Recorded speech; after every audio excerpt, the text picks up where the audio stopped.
Good morning, good morning, good morning, good morning, good morning, good morning, good morning, good morning, everybody. I hope everybody's day is off to a great start. I'm thankful to be in the land of the living this morning. I'm thankful to be amongst the living this morning. I'm thankful that God woke me up this morning and gave me another chance. So for those of you who don't know who I am Grace Amber. I come on different platforms whenever God gives me a word to share. I come on and I share it with you. So really quick this morning, happy Wednesday, New Year's Eve. Thankful that God woke us up and allowed us to see another year almost. God, I pray that we make it over to tomorrow. So this is an exciting time because it's out with the old and in with the new, right?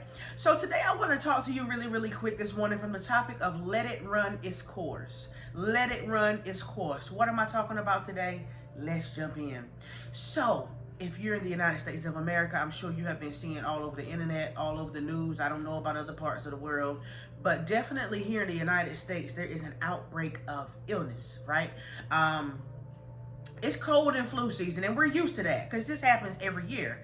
And I'm not one that's big on talking about illness, and I'm big on not claiming illness, and I don't care what I feel like, not acknowledging any type of infirmity, because I believe that whatever you say with your mouth, you will have it. Whatever you claim, you will have it. So I'm one that's not really big on saying I have this, or I had this, or I'm sick. I'm not one of those people, and I'm really careful when it comes to illness and claiming and accepting what somebody says that you have, because I understand the power in doing so. However, you cannot deny what's going on right now. This is not just cold and flu season. It's something else going on. In the last 4 weeks, I've been sick twice.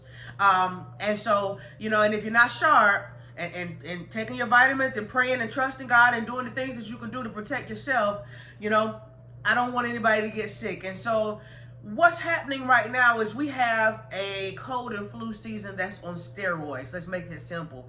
And that's what's going on right now. And so when you are sick, one of the things that you really want is relief, right? Nobody wants to feel bad. We want relief, and we want it fast. When you go to the stove and you burn your finger, you don't want to say, oh, it'll feel better in a few days. Nah, you quickly go to that refrigerator and get you some cold mustard or butter, or you do something to try to stop it right then. Why? Because when we are suffering and we don't feel good, we want relief then. We want it now. We don't want to have to wait for it. We want relief now, right? I remember when I was younger, you would get a cold, and your mom will go, my mama will go, and she'd get us Theraflu and Robitussin and stuff. But if we got, the hacking a little bit too much, she would take us to the doctor. And what they used to do then, every time you would come in and you say, you have a cold, they would give you antibiotics, right? That was then.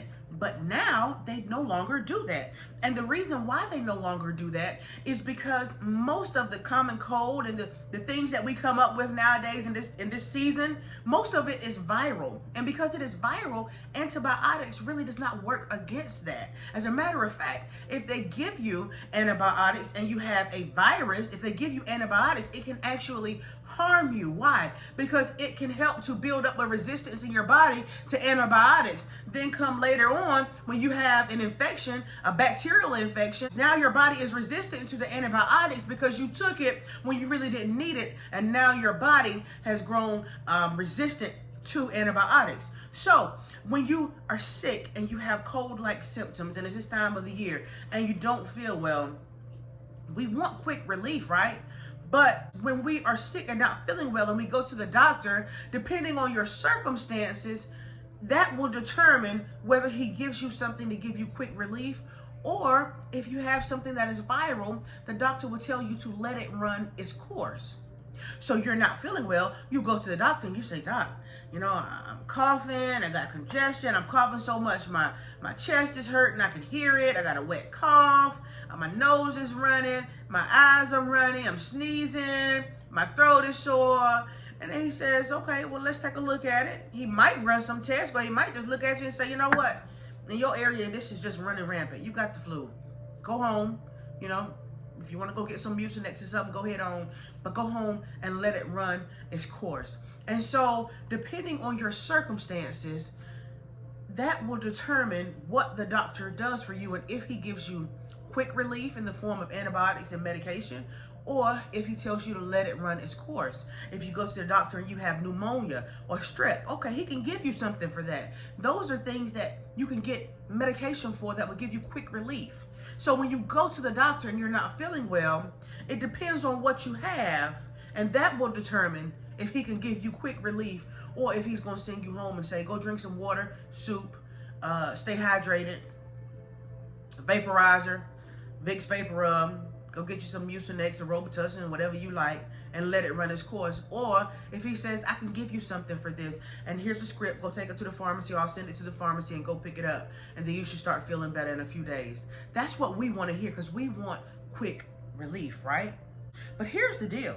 Many of us have been in a season of affliction. Many of us have been in a season of long suffering. Many of us have been in a season where we have a persistent thorn in our side, and we are going to Dr. Jesus and we're saying, Dr. Jesus, can you make it all right for us? Can you give us some quick relief? And God is saying, no, it's got to run its course.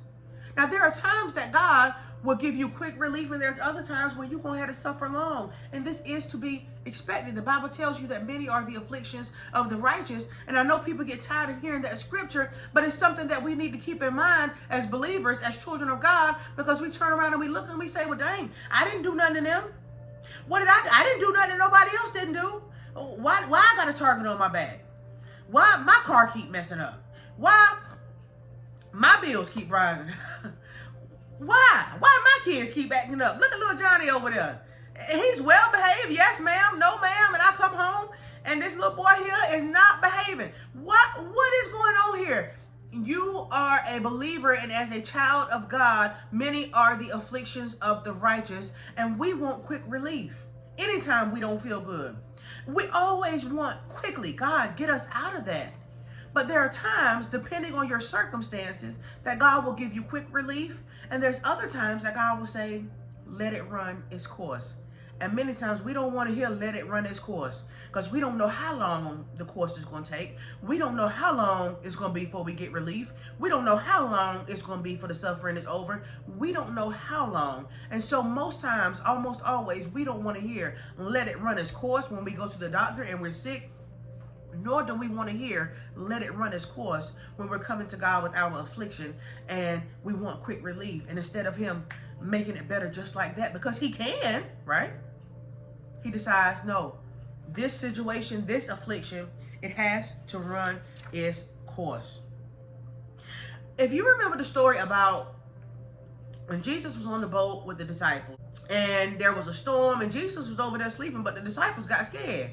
And so what did they do? They called out to Jesus for quick relief. Master, look what's going on. Do you care? Help us.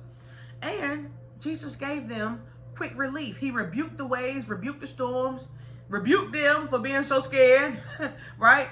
But he gave them quick relief from that affliction. They were scared. They were out there in the middle of a storm and they told Jesus, God, help.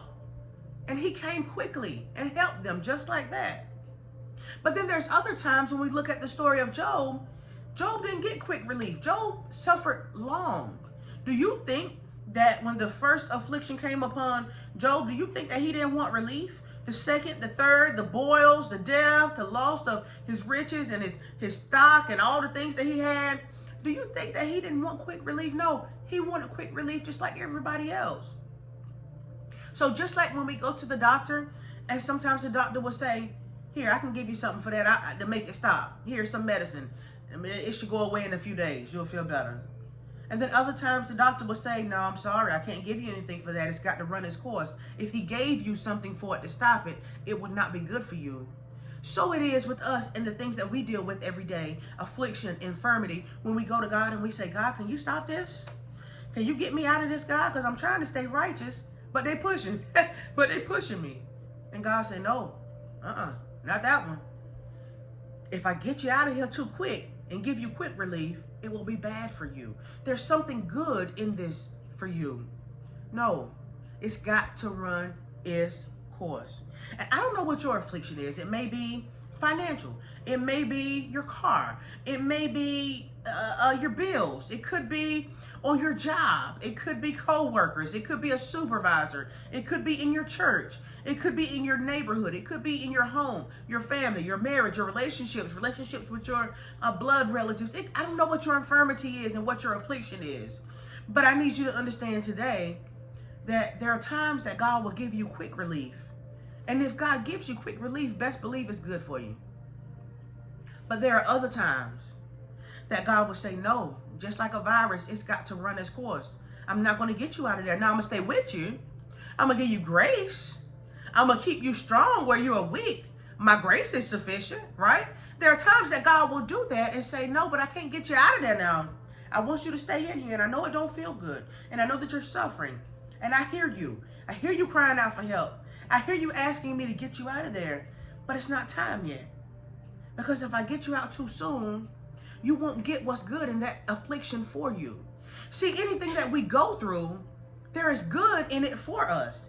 Anything that we go through, there are benefits to us. Romans 8:28 said all things work together for the good of those who love the Lord, right? So we understand that if God is allowing us to be afflicted, there must be something good in it, even though it doesn't feel good now.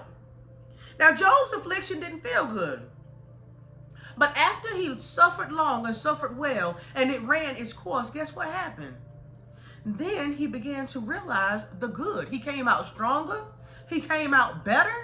He came out wiser. He came out more righteous. And he came out financially better. God gave him double for his trouble. So I don't know what your affliction is that you keep going to God and asking God, look, just like we go to the doctor, give me a script so that this can end quickly and I can go ahead on about my life and go on about my day and get this stuff over with because I don't like it. I don't know what your affliction is, but if God ain't giving you quick relief from that, just best believe that there's something good in that situation for you. And if he gave you quick relief, it would actually hurt you instead of helping you. There are times that God will tell us, just like when we go to the doctor and the doctor says, let it run its course. There are times that God will tell us with our circumstances, let it run its course. Here's the good news. Your affliction has an expiration date. So Job didn't stay afflicted forever. Yeah, you know, and the disciples, when they were on the boat with Jesus, they got quick relief. That expiration date came real quick. All they had to do was ask, and God gave that to them. But Job suffered for a long time, but he suffered well. And his affliction eventually came to an end. Why? Because we understand that nothing lasts forever. So the same way that Job's affliction had an expiration date, guess what? Your affliction and your infirmity has an expiration date too. After you have suffered a while and let your affliction run its course, you will come out better, so much better. 1 Peter 5:10 KJV says, but the God of all grace, who hath called us unto his eternal glory by Christ Jesus, after that ye have suffered a while, make you perfect, establish, strength, settle you, is the way that it reads. Now, what is that saying? That's saying, after you have suffered a while, you will find that your affliction has made you perfect as human, as humanly possible, has made you perfect. You will see that it has established you. You will see that your affliction has strengthened you, and you will see that your affliction has settled you. It has helped you to develop an endurance and a character that you didn't have before you went through that. Now you can go through affliction and deal with cantankerous, provocative people who provoke you without going upside their head. You don't do that anymore. Now you can go and mind your business and still be in perfect peace, even when you in the snake den, even when you in the lion's den, even when you in the pit, even when you in the valley. You still got joy. Why? Because the world didn't give it and the world can't take it away. See, your affliction, you want it to hurry up and go away, but it's doing a great work in you. It doesn't feel good now, but it's going to work for your good. Your affliction has an expiration date, but God said it's got to run its course because it's doing something good in you. And God said in the meantime, while it's running its course, he's going to strengthen you. He's going to be with you. He's going to take care of you. He's going to make sure that nothing harms you to the point where you will perish. He's going to make sure that anything that happens while this affliction is running its course, it will not matter in the grand scheme of things. It will not stop anything that he has for you. And if it ruins anything you didn't need it and it needed to be ruined, he's going to make sure that it runs its course and does a perfect work in you. You're going to come out better. You're going to come out wiser. You're going to come out tougher. You're going to come out smarter. And those who have wrongfully conspired against you, they are sowing seeds. And many times God will harden the hearts of people so that they can sow seeds, so that they can reap the harvest. And that doesn't make sense. But God's ways are not our ways. And so when you have people conspiring against you and you don't understand why, God said, let it run its course. It's going to turn on them. They digging a pit for you, but guess what? What they don't see in the spiritual realm is they're digging their own pit. It's going to turn on them. God said you want quick relief, and he would love to give it to you. But sometimes love hurts. Sometimes when you love someone, you can't just give them everything that they want, because you understand that suffering sometimes is good for a person because it grows them and it helps you come out better. And that's what's going on with this affliction that you have. And you keep saying, God, get me out of here. And God said, nah, not this one. Now that one, yeah, I'll stop that. I can stop that right now. Be gone. And just like that, it's gone. But then there's other things where God says, no, it's got to run its course. So I come today to tell you that whatever your affliction is, that you have been suffering long, suffer well while you're suffering long, and hold on to your faith, because your affliction has an expiration date. But until that expiration date comes, let it run its course, and you will understand when it's all over why God allowed this to happen. You actually will be glad when it's all over that God allowed this to happen, because you will see how it has benefited you in ways that you could never imagine. Trust the process, trust God, and whatever this thing is, let it run its course. It does have an expiration date. I love you. I hope that word blessed you today. I am Grace Amber. I'll be right back on tomorrow, New Year's, with another word, good Lord willing.